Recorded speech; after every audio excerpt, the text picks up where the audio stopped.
Dentro del examen físico general encontramos lo que son las fascias. La fascia es aquella expresión o aspecto de la cara, ya sean los rasgos de la cabeza y el cuello, que nos permite, mediante una impresión en conjunto, reconocer determinadas enfermedades. Nosotros, al realizar el examen físico, debemos observar la localización, la morfología, el aspecto, la coloración de la cara para así poder determinar las enfermedades. Comenzando por una fascia normal, que se llama también fascia compuesta, con todas las características morfológicas normales. A continuación empezaremos a nombrar los tipos de fascias patológicas, nombrando sus características y en qué patologías se encuentran. Fascia cushingoide.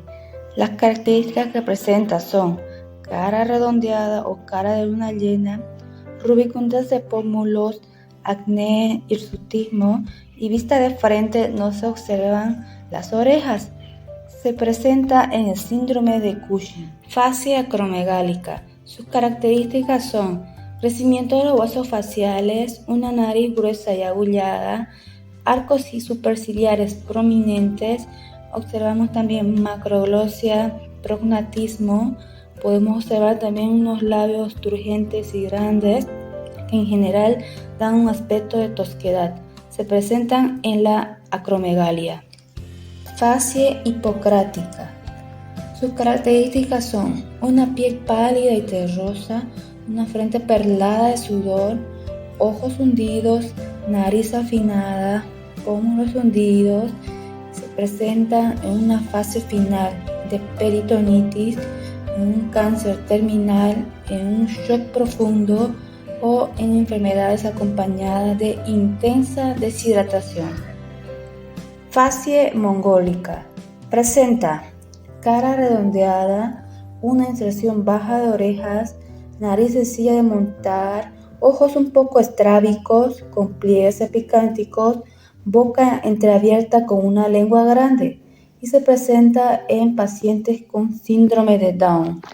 Fascia leonina. Presenta cejas despobladas en su totalidad, contorno de la cara irregular, nodular y enrosada, particularmente en la frente, en las mejillas, en la nariz y en la barbilla. Se presenta en la lepra lepromatosa o alguna infiltración leucémica. Fascia sardónica. Se observa frente arrugada con elevación de las cejas, las alas de la nariz y el ángulo externo del ojo plegado, que en su conjunto indica dolor y que contrasta con la parte inferior, donde observamos esta risa permanente o risa sardónica que se presenta en la enfermedad del tétanos. La siguiente marcha de la que se van a tratar son la marcha espástica. Es cuando el paciente presenta una hemiplegia tanto en el miembro superior como en el miembro inferior. Esto va a suceder por el mismo lado, y esto se debe a causa como parálisis cerebral, accidente cerebrovascular y esclerosis múltiple.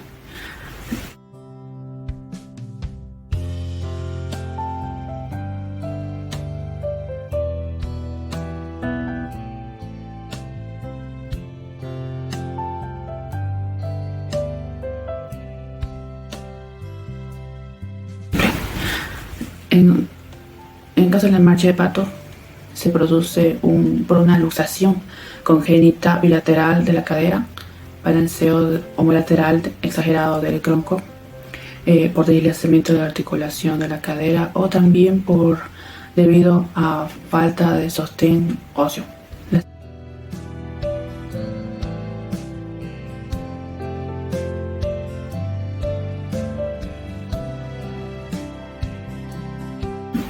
En caso de siguiente marcha, como la parkinsoniana,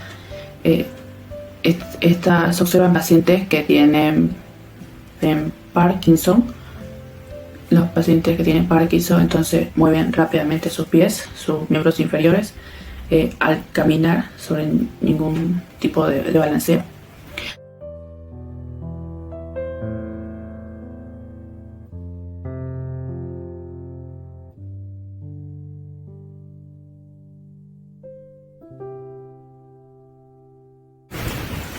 En caso de la marcha paraplegia plástica, causa una debilidad progresiva en el paciente.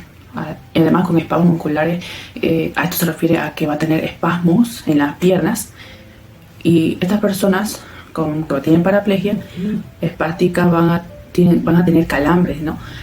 Y además acompañado de espasmos, y lo cual que estos van a dificultar a una marcha normal.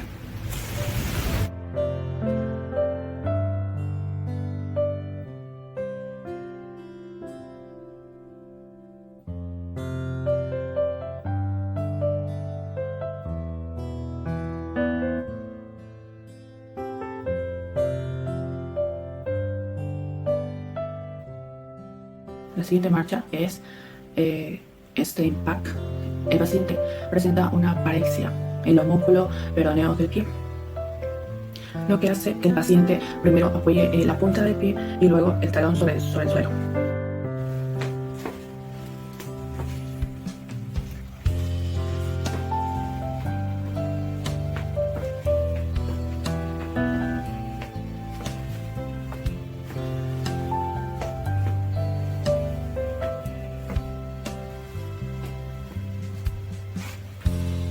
Vamos a empezar hablando de la actitud de cúbito dorsal. Es la posición que adopta el paciente descansando sobre la región dorsal, sobre la camilla.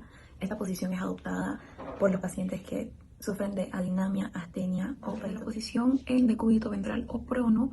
En esta, el paciente descansa la región ventral. Se da mucho en los casos donde hay cólicos intestinales o también úlceras intestinales. Ahora, hablando de la posición en decúbito lateral izquierdo, esta posición es la que el paciente está acostado del lado izquierdo con las piernas flexionadas.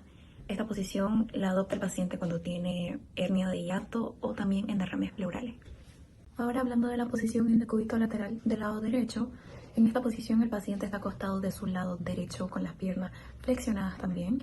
Esta posición la adoptan los pacientes que sufren con cardiomegalia o también hepatomegalias. Bueno, ahora vamos a hablar de la posición en gatillo de fusil.